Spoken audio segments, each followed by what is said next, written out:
Okay, welcome back to the Sanctuary Educate show. I just wanted to do a little short introduction to what today's video is going to be about. Yeah, we touched on the rugby because there's a big game coming up on the weekend between Wales and Ireland, but we don't go too deep into that. The big topic today, though, is the advice gap. It's something that really concerns us, and there's a reason why we built the Sanctuary Educate platform, is because the advice gap out there, people being actually able to get advice and be able to afford advice, is growing. The fact that, advisors like us can't afford to take every single client on, and the banks are not helping. There's no one really out there helping. So there's a huge gap and something needs to be done about it. So today's episode, we're actually going to talk about that and get into the depths of what we think the potential answers are and how people can educate themselves about money. Yeah, we hope you love what we do. So please share with your friends, family, and anyone you think can benefit from us. And we'd love you to subscribe, because the more you subscribe, the more exposure we get and the more people we can help out there. Thanks very much and enjoy today's show. And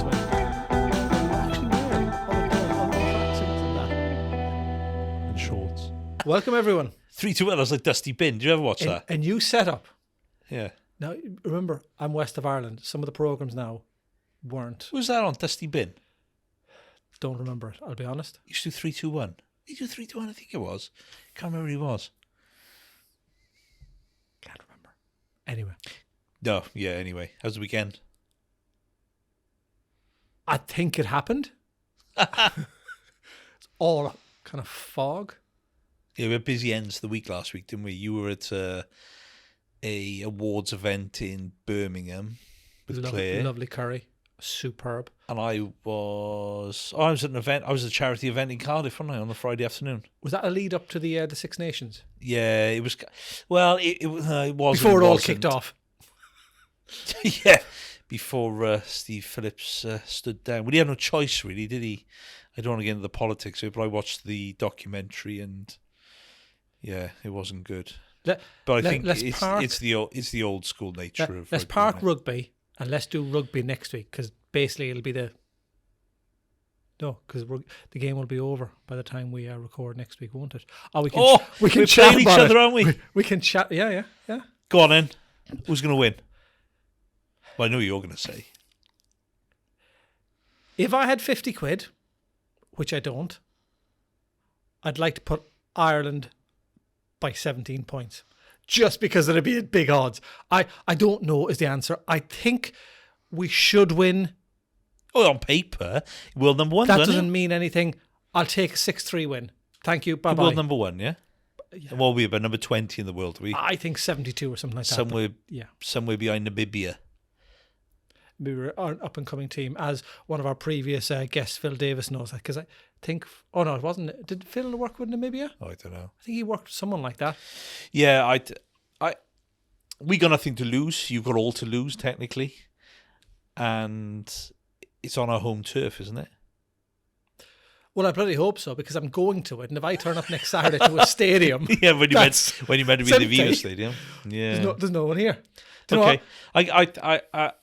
We'll run you close. I don't think we'll beat you, but we'll run you close. We have lots to talk about. You're not going to run away with it. A short time in here. But I spoke to my my parents yesterday on the phone. It was my dad's birthday. Belated happy birthday, Dad.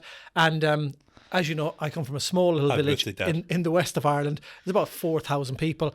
One of my friends is coming over on Friday for the rugby. And my parents went, "Do you know the Burke lad? That's how they do it." And I go, "No. What? He's going to the rugby on Saturday." And there was a pause. And I think the pause was waiting for me to say, "Oh, do you know what? What if they're coming over? Don't worry. I'll go to the airport and collect them and bring them into town and all this." And I haven't. So, guys, if happy to do a taxi run. Obviously, it'll cost you a few beers and that. But that's what it's like in our little village. Because somebody's coming over to the big city now, there's an expectation that the person here that's living here, I'm going to meet up and bring them. The only Irish person in Cardiff. Yeah. I'm going to show them around the place, and I have the power to knock on doors and get into these pubs and wherever when there's going to be hundreds of people queuing. So best of luck, boys. If we see you on St. Mary Street, Caroline Street, probably. I won't be out that late. Anyways, you can go to Caroline Street any day of the week, but it's only fun if it's dark. and everyone. Yes, weird when you go there sober. Anyone who's been on Caroline Street sober or early in the evening knows it's a bit weird. You can do it on all day, it's all right. Have we anything important to talk about today? We always got something important about. It's the nature of what we do. More important than the rugby. I don't think anything's more important than rugby, is it? I lie, probably. This is what you get with the Welsh. The start of the Six Nations, right? November. They wanted to ban the sport of rugby because they were in a bad place.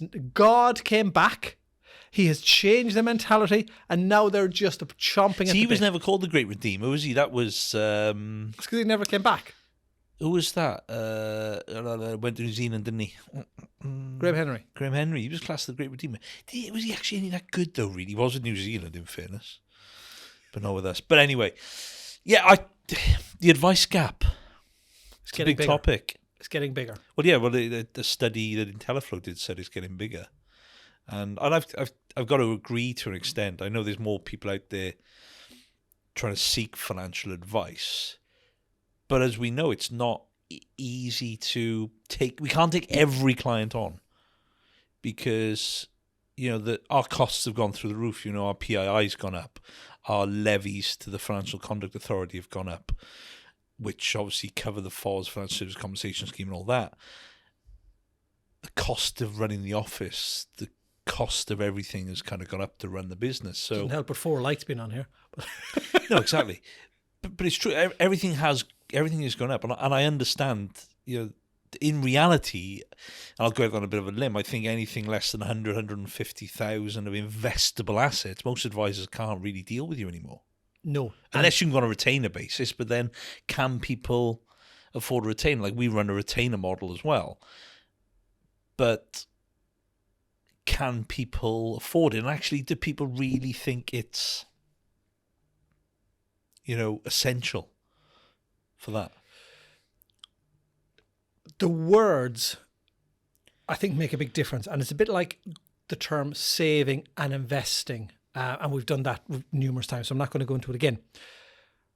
But this advice gap that they're talking about, I think that is a blanket term that covers far too many things. Yes, if somebody gets an inheritance of X amount of £100,000 or has a big pension scheme and is about to retire, there is a requirement for advice which is regulated, which touches on the tax efficiency and stuff like that. But those people, to a degree, I know it's kind of a flippant statement, are okay. The people, in my view, that need the most, not help, working with, are those that don't have the large sums of money, and they're either younger, starting off, or they need coaching, educating, accountability. And like I said, that's where the gap is at the moment, because I think it is a thing of, well, I'm never going to get there, so I can't be bothered. But every single thing makes a difference. Every small amount that you save, invest, a bit like, being in a gym, every rep that you do does actually count, but you don't see it immediately. You don't just go, I'm going to do a set in the gym and all of a sudden I'm going to have arms the size of Arnie had in the 70s. It has to be constant and it has to be over time. But that all comes back to an education. So the advice gap is almost an education gap as well, in my view. Yeah, no, I get that. And I think, but I think there are more, if you look at the stats, there are more people seeking financial advice, but I think they're turning up to places and going, and people say how much you got to invest, and they're like 10, 20 grand. Which is a lot of money. Which is a lot of money to them, I get that. And even to all of us. 100%. It is a lot of money. From a business point of view, we can't service that. No, we can't, because, what are you going to charge them to set their ISA up, set their pension up, and so on and so forth? But what's the answer? The banks are not the answer, because the banks don't want it. Most banks now, a minimum, I want to say somewhere between 250 and 500 minimum investable assets before they even put you in front of a financial planner. And I say financial planner with the loosest sense of the term. Well, they are just salespeople. It'll be in-house. There's no financial planning going on there in the banks, is there? In-house pot. Not that I think there might be one or two banks that are looking to come back into it. But like you say, they know from history. Or, it's literally going to be sales. It's going to be a huge. It's going to be selling products. products. It's going to be a huge entry level amount to make it beneficial for them. Yeah, you so what are your answers? The banks, well, they're not really doing it. Find some useless, unqualified, untrained person on YouTube who's going to tell you a load of rubbish. That's the next one. Other social media channels are going to be very similar. Money coaches, I think, is probably the way forward. I think that's becoming more and more seen in the UK, especially, is money coaching. But obviously, they're not really going to go down the lines of the regulated advice things, but they'll give you guidance on what you can do with your money and how you can save for the future. And that's, like we can't just take any client on, and we've seen that. We got people coming through the door who you're like, I'd love to be able to help, and that was partly the reason why we put together our subscription service, wasn't it? Because we are well placed to do the money coaching and actually provide an option for clients who, can't really afford to pay for full financial advice, but need some sort of guidance and coaching with money in the future. Yeah. I read over the weekend 3 different things, and they all kind of go into the same thing. I can't think of the guy's first name. He's Lewis. He does Money Box on BBC 4. He's a guy with grey hair. Oh, not Steve Lewis. Paul Lewis, isn't it? Paul Lewis, yeah. I saw on the weekend he was giving guidance on what life insurance and critical illness insurance people need. And he has been pulled up on it, going, you don't need life insurance if you're a single person. You need decreasing term assurance if you're this, that, and the other. And in fairness, he probably stays within the parameters of education. He sits in the grey area, doesn't he? Because if he's turning around, you need a decrease in term policy with Zurich, then okay, he's going into advice. Or but he's got an audience, and so people are listening to him. Well, he has got an audience, but he's wrong. There is also a guy yesterday in the Sunday Times. I'll have to pull him out, and I'll talk about it in a week or two's time. And he's been talking about how he doesn't believe that passive investing is the way forward, and his returns have made 9.3% in excess of passive over the last 12 months. Now, this is a guy who is basically a money bot. He knows about money and that, and he's investing directly in shares himself, and he's telling people what shares he is buying directly with the Sunday Times. And you're kind of going, guys, that is as bad as Hargreaves Landon giving you the 150 best companies to invest in. That is technically giving advice. And then I read somewhere over the weekend where, and it was a great comparison. But because they're not regulated, there's no comeback. If we do it, we're regulated, so it's seen as a no-no. Yeah. But if we weren't as qualified as we are and weren't financial advisors, we could be out there telling people to do what the hell they want. There's no comeback on it. Coca-Cola are going to bring out a new strawberry flavoured Coke. I think they're a great company now to invest in, and somebody does that and they bomb, I'm in trouble because I've got a regulated licence, and it's not fair. The last one I read was a really, really good point, and it was talking about money psychology, and it was the FOMO, the fear of missing out, and how crypto seems to be that way, because cryptocurrency, I'll get the book on it next week, was the new thing to do, and it was predominantly younger people, and they had the FOMO of everyone's making money, I want to jump in on it now, and it was the guys went, it was no different to gambling. So you've got all of these 3 things. It was gambling. FOMO, Paul Lewis, and the guy in the Sunday Times, all talking about this. All of these people have a piece of traction on some sort of social media or on TV or on radio. And like you said, I think bring the strings all together, I think what is needed is probably, if it's not advice, if there's a gap, it is you called it a money coach for accountability, to make sure that people do right things at the right time. Teach you the right habits. Teach you the right habits. Yeah. Educate on things you didn't know. Like even educate you about what an ISA is, what a pension is, what a bond is, what a general investment account is, cash savings, cash deposits. People need that education because they don't understand it. Like the amount of people who don't join their work scheme or only put the minimum in. Well, actually, if you can afford a little bit more into your work pension, it's going to help you in the long term. I have to put a bit of warning on this now. I hope my wife doesn't watch this bit, Helen, sorry. But for a long time, she was chatting about the bank she's with, and she'd be asking about money and where is your savings account? Well, it's in my whatever bank high interest savings account. What's it paying? I don't know. It's high interest savings account. And when we dug down, eventually I got her to give me the piece of paper.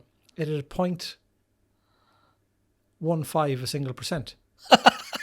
But this is where, and my wife is very intelligent, so I've caveated that. I've said, she doesn't. No, but that's what the banks did, though, didn't they? But it shows that the education side, even the simplistic things for people, when it almost comes to money, sometimes words sound good, but the numbers are rubbish. And we trust the institution. We trust the institution. So I wouldn't trust the bank as far as you could throw them. A lot of it comes back when we said about education. We need to go down to a level of re-educating people that is very simple and start the very simplistic concepts, understandings, behaviours and habits, and create that as a foundation or a base and construct from there on in. And yeah, some people will have more knowledge and understanding and better knowledge than others, but some won't. But I think as a society, for both adults and children, we need to basically break it all down, start at the very, very bottom again, and just educate from a very simplistic level upwards. Yeah, exactly that. And that's what's kind of lacking out there. And unless you can afford it at the moment, you're not going to get that. But then I don't think you get that level of education even if you went to see a financial advisor. Really, they're just going to invest. The vast majority, no. And I think that's why money coaching has got to be brought into it, really. And that's why we've built the Sanctuary Educate platform, and it's going to have a subscription service. You can come in at a very low level for less than £10 a month, where you'll get access to free webinars and recordings of webinars, which not everyone will get, plus a lot of other things in there. We'll do monthly Ask Us Anything lives, even right up to our £99 a month version, which is actually a lot more kind of hands-on. There is coaching involved in that. And we got a mid-range one as well. But yeah, it's going to give people that option to access some sort of money advice. Yeah. There's been a huge, and we know because we've seen the numbers of people that have registered their interest so far. It does seem to bridge that gap with, and it's amazing the amount of people that have registered interest. We know of those people, and a lot of them are business owners that are not cash rich in a banking sense, but are making a lot of money per month. Yeah. But they just don't have, as you said earlier, the £250,000 at this moment in time. But they know that they need hand-holding guidance and working with to start constructing the right plans for them, so that it enables them to use the profits or the extra that they can push to the side out of the business for the longer term then. And that's a very simplistic way of looking at it. But I was amazed by some of these people that showed genuine interest, going, they're very successful in what they do. They're young. They understand, listening to what we said in the past, the need to start these behaviours and habits at an early stage. They have a small disposable amount that they can do, but they don't have enough per month to do a financial advice thing because there isn't that. So it does bridge a gap at the moment on this advice gap, whether it is an advice gap or not. Yeah, so we'll link to our Sanctuary Educate in the notes below. There is an option out there for people. I think that's the kind of thing. But I say, you don't get me wrong, you may fit into the advice model and there will be some things that can be helped with. But if you don't, like, we have an option. Not everyone will have those options. I actually say a vast majority of financial advisors won't have that option because they're not interested in it. But we, it's something we want to do. We want to help people create good habits. We want to educate the nation in money and really help them. And we can do that from the platform we've created. And we know why financial advisors, financial planners, don't have this side of the business, or the vast majority of the 26,000. It's because it's not as profitable as financial advice. Yeah. There is a shed load more money to be made through looking after, managing, or whatever it's called, assets under management than helping people create habits, behaviours and grow. So from the point of view of us doing it, we're not doing it from a a business point of view to be more profitable, yes, we will make a bit of profit. But if we stuck to what we know that we've done over 30 years plus, we will make a shed load more money. But as we say all the time, it's not about money. No. It's about happiness, the whole concept. So this is our happiness. We enjoy working with people. We enjoy imparting our knowledge to people. We enjoy educating people. So part of our business now going forward is going to be working to educate people. Yeah, exactly. Not as profitable as financial advice, but that doesn't bother us. And that's why you won't find it out there with the vast majority of financial advising firms, because that side will not be as profitable to them. And I know that sounds wrong, but that's what they'll be doing. Exactly that. So stay tuned. It's on its way. Obviously, priority is at this moment in time is making sure we get our book out at the moment, which is the 8th of February. And then once that's done, I think on the back of the book there is a QR code. See, we're down with 21st century technology, which will allow you then, once the book has been downloaded or bought, to click, which will take you via the QR code directly to the educate page that we have. Yeah. So you'll be able to see a lot more information. But that should be going probably live around 1st of March. I think we're gonna start looking to do our first webinar.